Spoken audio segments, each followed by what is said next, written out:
नमस्कार, स्वागत है आप सभी का डी न्यूज़ के इस खास बुलेटिन एक्सप्रेस 100 में, जहां हम आपके लेकर आते हैं खबरें मनोरंजन, देश, दुनिया, राजनीति और खेल जगत से जुड़ी हुई। तो आइए देखते हैं खबरों को फटाफट अंदाज में। मैं हूं आंचल गुलाटी गुम्बर। दिखते हैं खबरों को तेज रफ्तार के साथ। राष्ट्रपति द्रौपदी मुर्मू ने पूर्व प्रधानमंत्री डॉक्टर मनमोहन सिंह के आवास पर जाकर उन्हें श्रद्धांजलि अर्पित कर उनके परिवार के प्रति संवेदना जताई। उपराष्ट्रपति जगदीप धनखड़ ने अपनी पत्नी के साथ पूर्व प्रधानमंत्री डॉक्टर मनमोहन सिंह के घर पहुंचकर उन्हें श्रद्धांजलि अर्पित की। प्रधानमंत्री नरेंद्र मोदी ने पूर्व प्रधानमंत्री डॉक्टर मनमोहन सिंह को दी श्रद्धांजलि। उनके आवास पर पहुंचकर अर्पित किए श्रद्धा सुमन। प्रधानमंत्री नरेंद्र मोदी ने डॉक्टर मनमोहन सिंह के निधन को देश के लिए एक बड़ी क्षति बताया। कहा, उनका जीवन आने वाली पीढ़ियों के लिए हमेशा एक उदाहरण रहेगा। प्रधानमंत्री ने कहा, डॉक्टर मनमोहन सिंह को हमेशा एक ईमानदार व्यक्ति, एक महान अर्थशास्त्री और सुधारों के लिए खुद को समर्पित करने वाले नेता के रूप में किया जाएगा याद। केंद्रीय गृह मंत्री अमित शाह ने पूर्व प्रधानमंत्री डॉक्टर मनमोहन सिंह को उनके आवास पर पहुंचकर श्रद्धा सुमन अर्पित किए। केंद्रीय स्वास्थ्य मंत्री जगत प्रकाश नड्डा ने भी डॉक्टर मनमोहन सिंह के आवास पर पहुंचकर दिवंगत पूर्व पीएम को श्रद्धा सुमन अर्पण किए। कांग्रेस नेता और लोकसभा में नेता प्रतिपक्ष राहुल गांधी ने भी डॉक्टर मनमोहन सिंह के अंतिम दर्शन किए और श्रद्धा सुमन अर्पण किए। उनके साथ ही पूर्व कांग्रेस अध्यक्ष सोनिया गांधी और सांसद प्रियंका गांधी उपस्थित रहीं। केंद्रीय मंत्री मनोहर लाल ने पूर्व प्रधानमंत्री डॉक्टर मनमोहन सिंह के निधन पर दुख जताया। कहा, देश को आज भी मिल रहा है उनकी बनाई हुई नीतियों का लाभ। हरियाणा के मुख्यमंत्री नायब सिंह सैनी ने भी शोक जताया। उन्होंने कहा कि उनकी सादगी और उनके आर्थिक फैसलों के लिए हमेशा डॉक्टर मनमोहन सिंह को किया जाएगा याद। उत्तराखंड के मुख्यमंत्री पुष्कर सिंह धामी ने खटीमा में पूर्व प्रधानमंत्री डॉक्टर मनमोहन सिंह की फोटो पर पुष्पांजलि अर्पित की। धामी ने कहा, राष्ट्र सेवा को समर्पित रहा उनका जीवन। केंद्रीय नागरिक उड्डयन मंत्री किंजरापू राममोहन नायडू ने डॉक्टर मनमोहन सिंह के निधन पर दुख जताया। कहा, उनका योगदान जो है वो हर भारतवासी हमेशा याद रखेगा। आरएसएस ने पूर्व प्रधानमंत्री डॉक्टर मनमोहन सिंह के निधन पर उनके परिजनों और प्रशंसकों के प्रति संवेदना जताई। एक्स पर लिखा, डॉक्टर मनमोहन सिंह के निधन पर पूरा देश बेहद दुखी। पूर्व प्रधानमंत्री डॉक्टर मनमोहन सिंह का गुरुवार को नई दिल्ली के एम्स में हुआ निधन। 92 वर्ष की आयु में डॉक्टर मनमोहन सिंह ने शाम को सांस लेने में दिक्कत के चलते अस्पताल में हुए भर्ती। डॉक्टर मनमोहन सिंह के निधन पर देश भर में 7 दिन का राजकीय शोक। सभी सरकारी कार्यक्रम रद्द। राजकीय सम्मान के साथ किया जाएगा अंतिम संस्कार। इस दौरान देश भर में सरकारी कार्यालयों पर राष्ट्रध्वज आधे झुके। साथ ही कहीं भी सरकारी मनोरंजन से जुड़े कार्यक्रमों का आयोजन नहीं किया जाएगा। अमेरिका ने पूर्व प्रधानमंत्री डॉक्टर मनमोहन सिंह के निधन पर जताया शोक। डॉक्टर मनमोहन सिंह को अमेरिका भारत रणनीतिक साझेदारी के सबसे बड़े समर्थकों में से एक बताया।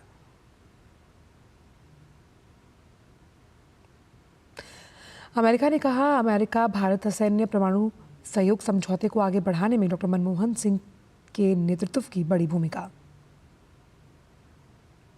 भारत में इजराइल के राजनयिक यूवेन अजार ने पूर्व प्रधानमंत्री डॉक्टर मनमोहन सिंह के निधन पर जताया शोक। कहा, उनके अगुवाई में द्विपक्षीय संबंधों में नई ऊंचाइयां आईं।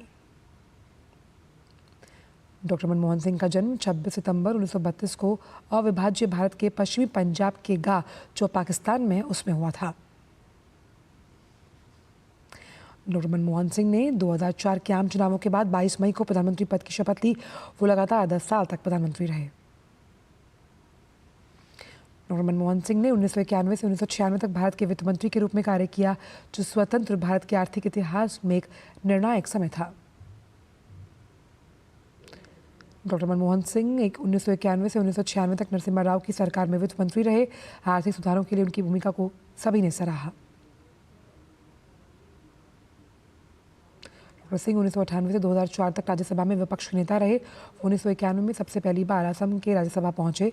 छठी और आखिरी बार वो 2019 में राजस्थान से राज्यसभा के सांसद बने।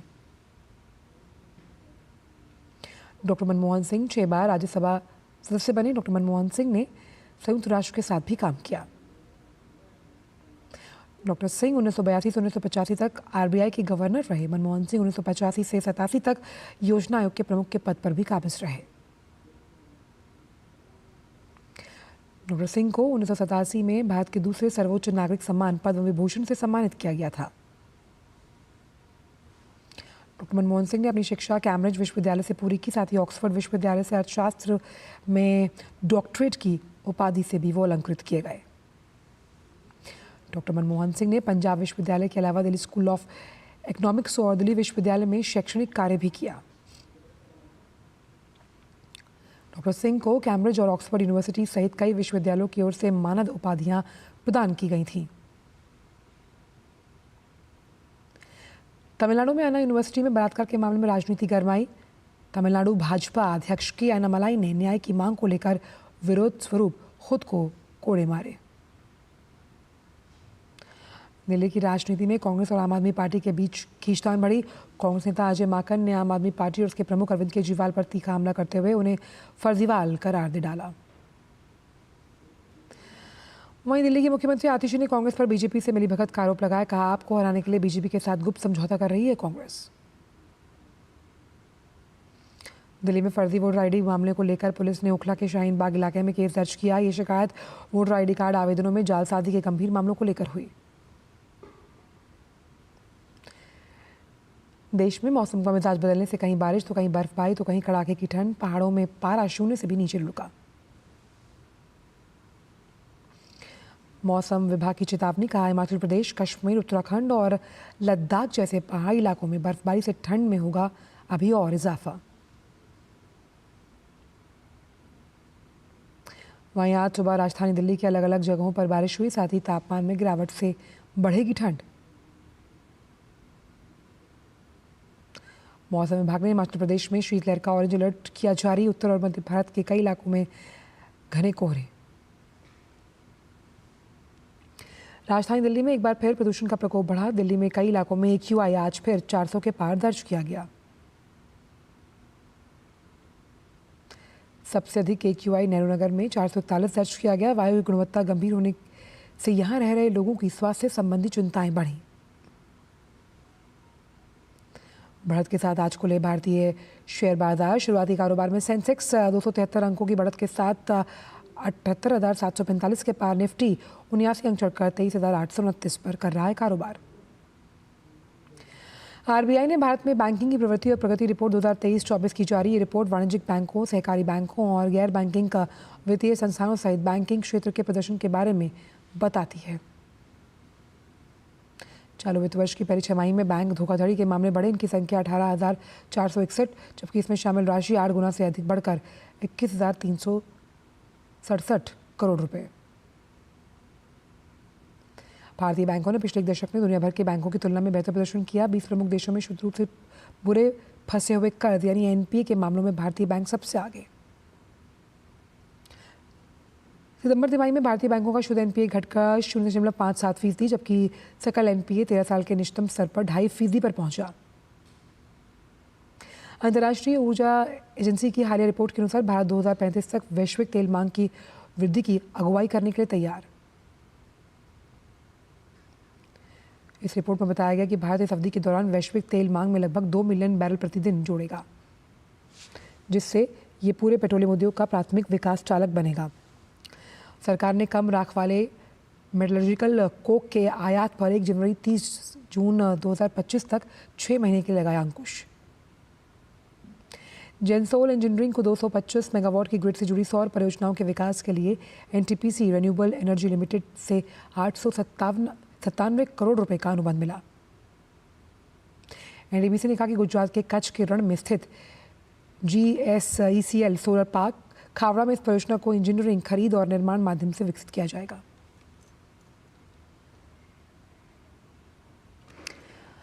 वक्त की ब्रेक का आप देखते रहिए एक्सप्रेस 100।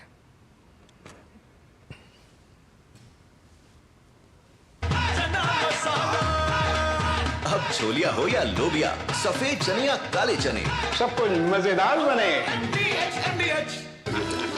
मिठाई तो हमारे जमाने में होती थी। हाँ तो जाइए ना अपने जमाने में। रोमांस तो हमारे जमाने में होता था। पेमेंट भी उसी जमाने का है। अरे भैया डिजिटल पेमेंट करना सीखे नए जमाने में। इजी सेफ एंड फास्ट है। हमने तो इनको डिजिटल पेमेंट करना सिखा दिया।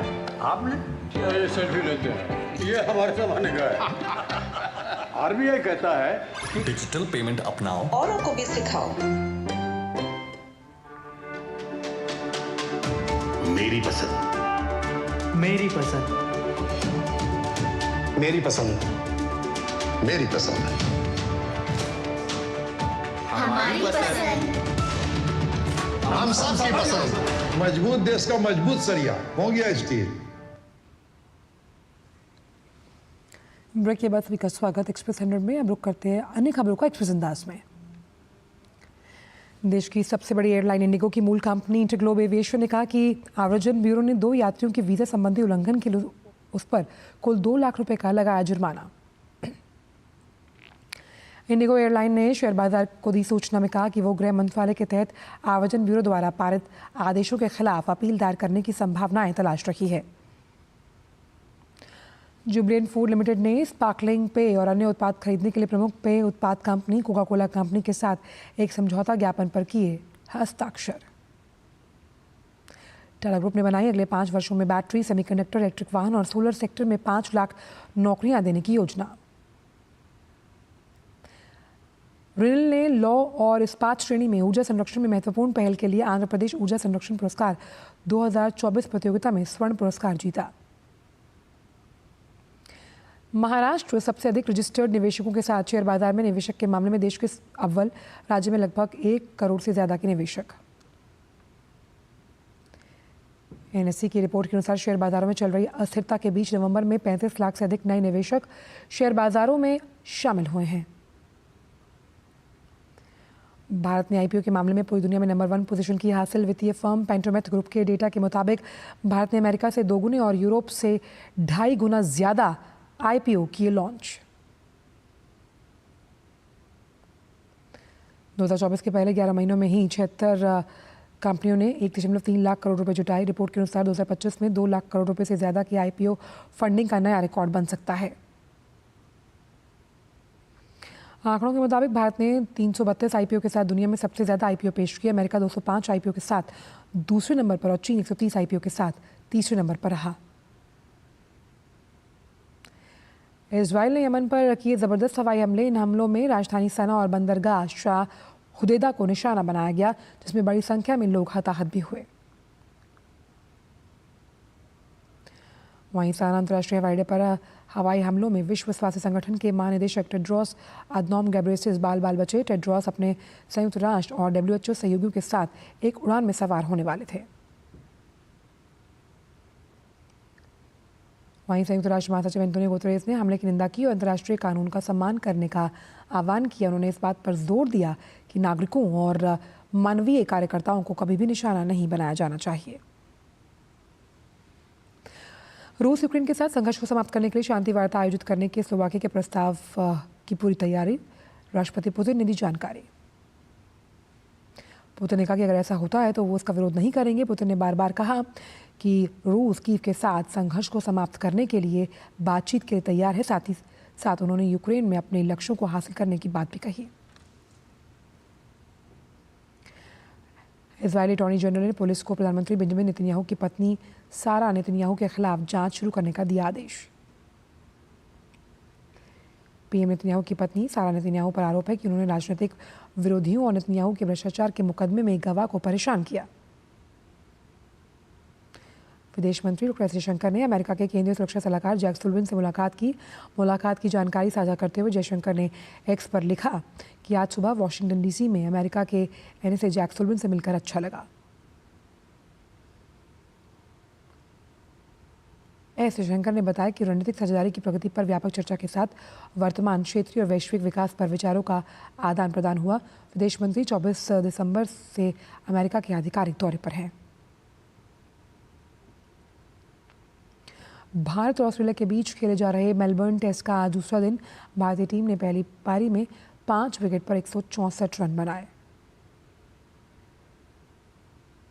भारतीय टीम भारत के पूर्व प्रधानमंत्री मनमोहन सिंह को श्रद्धांजलि देते हुए उनकी याद में बाजू पर काली पट्टी बांधकर उतरी है।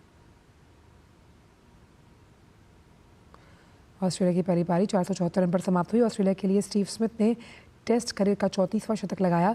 कप्तान पैट कमिंस ने 49 रन की पारी खेली।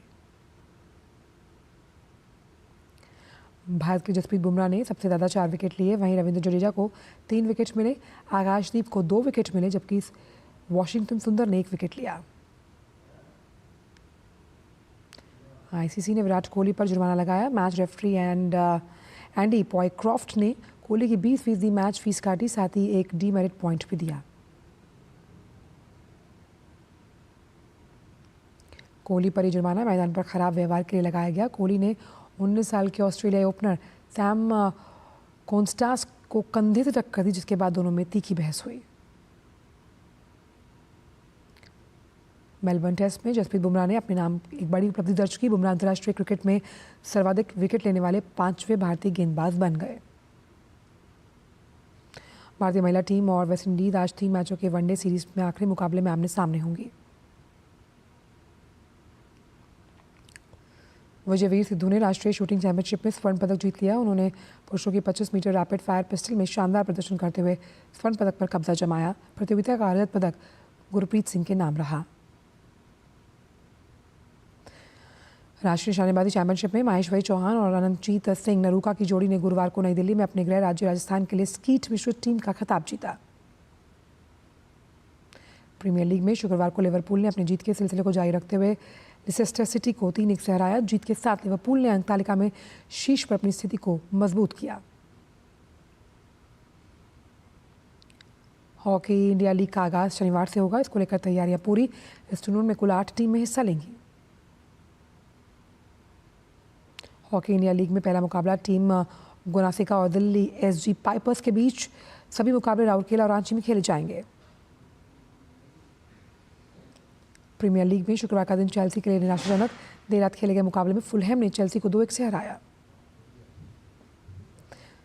सलमान खान आज मना रहे हैं अपना 59वां जन्मदिन। सलमान ने जन्मदिन का जश्न बिग बॉस 18 के सेट पर शुरू किया, जहां फिलहाल वीकेंड का वार एपिसोड शूट हो रहा है। सलमान खान की जन्मदिन पार्टी में शामिल होने बॉलीवुड के दिग्गज सितारे पहुंचे, जहां सलमान खान ने फिल्म सिकंदर से अपना पहला लुक किया जारी। फिल्म पुष्पा 2 ने 22वें दिन 7 करोड़ से ज़्यादा की कमाई की। वहीं पुष्पा 2 भारत की पहली फिल्म बनी जिसने 1100 करोड़ का नेट कलेक्शन किया। फिल्म बेबी जॉन ने दूसरे दिन 5 करोड़ रुपए की कमाई की। वहीं फिल्म का टोटल कलेक्शन अभी 15 करोड़ के पार हुआ है। ग्लोबल बॉक्स ऑफिस पर film Mufasa the lion king ने छठे दिन भारत में 13 करोड़ से ज़्यादा की कमाई की। फिल्म ने अब तक कुल 1500 करोड़ रुपए की कमाई कर ली है। कार्तिक आर्यन, तृप्ति डिमरी और विद्या बालन की फिल्म भूल भुलैया 3 सिनेमाघरों के बाद आज से नेटफ्लिक्स पर होगी रिलीज। रोहित शेट्टी की निर्देशित फिल्मों सिंघम अगेन आज ओटीटी प्लेटफॉर्म अमेजन प्राइम पर देगी दस्तक।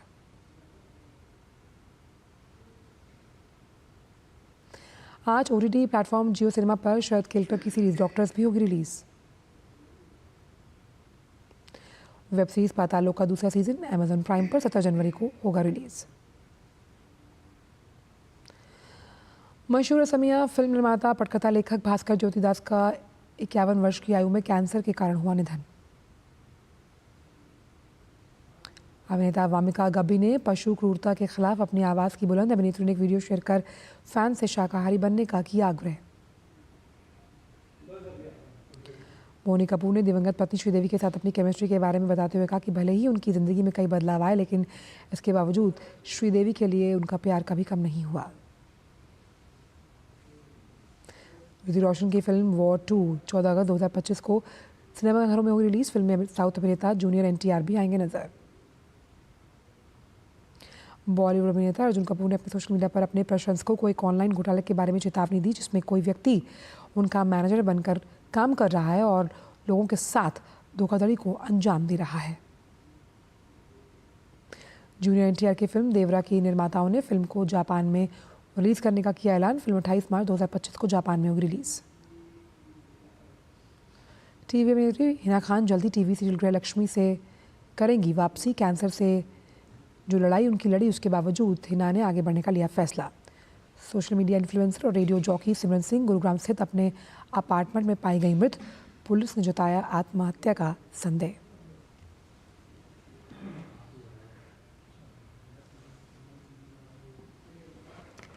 एक्सप्रेस 100 में इतना ही। दीजिए इजाजत, नमस्कार।